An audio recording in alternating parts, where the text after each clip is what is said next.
still inspires everybody today. All men are created equal and all this kind of stuff. A great architect, scholar, Thomas Jefferson. And instead I got, exactly the opposite. It just, debunking his history, his reputation, putting him down, demoralizing everybody on my tour. It was just sadly predictable too. These days, I just thought that maybe Monticello would be protected from this disease of wokeism, but Okay, that is Jeffrey Tucker, who you could see his credits are recent Monticello visitor that qualified him to go on to Fox News, say the words wokeism, show off his fancy eyewear, and hey, you're on television because you had a problem with history. Monticello was Thomas Jefferson's estate / plantation / we're gonna get into all the things that Monticello truly was, including having like secret weird caves for many slaves to move through. Because of course you could, they couldn't be seen. So let's go to actually maybe what a little bit of this guy, Jeffrey Tucker, was horribly subjected to, and see what it's like to take a tour of the Monticello estate. Well, I'd like to welcome you to our Slavery at Monticello tour. But at Monticello today, it is the imperfect Jefferson we see. Monticello was a plantation. And must judge for ourselves.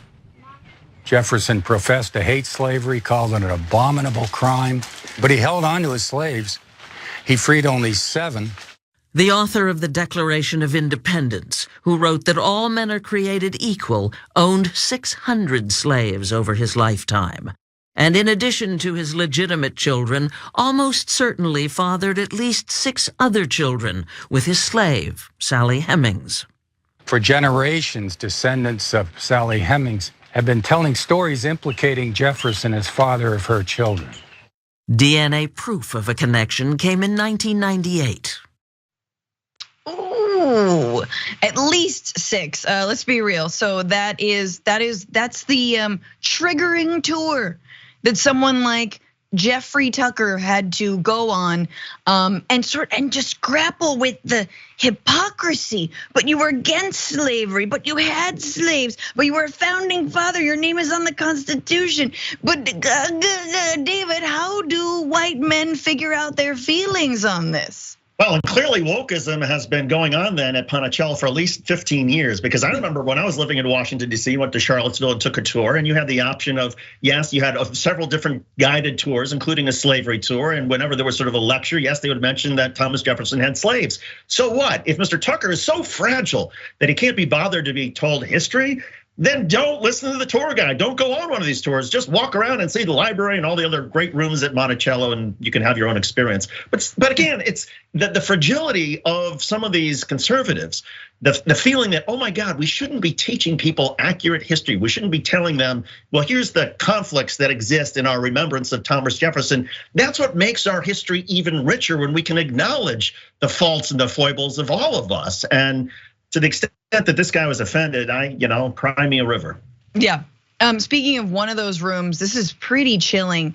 It was recently discovered that the slave quarters of Sally Hemings, so the maid who gave birth to the maid and or slave who gave birth to six of Thomas Jefferson's children, her quarters were uncovered and excavated in Monticello in his mansion after a tourist bathroom was built over it. The room went unnoticed for decades, had been made into a bathroom for tourists visiting the house in 1941. The bedroom, which didn't have any windows, was dark and was directly next to Thomas Jefferson's room.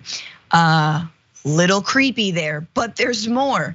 Thomas Jefferson, this is graphic 4, let's jump down. The mansion, this is Monticello, sits atop a long tunnel through which slaves unseen hurried back and forth carrying platters of food, fresh tableware, ice, beer, wine, and linens, while above them 20 or 30 or 40 guests sat and listened to Jefferson's dinner table conversation.